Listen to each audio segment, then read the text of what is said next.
What up, dudes? ZR car here.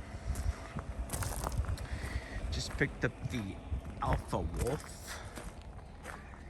Had a couple warranty issues. Sink was leaking.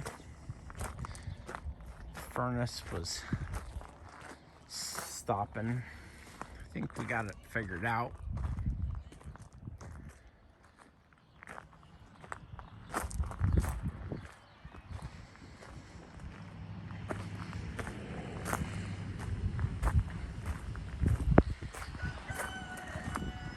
And the noisy chicken. How do you like that color?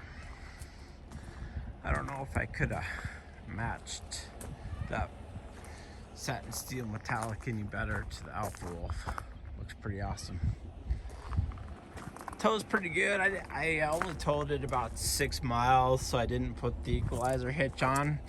You can definitely tell that it's a little more bouncy without it. There wasn't any wind, so couldn't tell the sway, but looks like it's got about, hitch weight should be 795, something like that. She's squatting a little bit. Everybody's having a good week and ready for the weekend. Peace.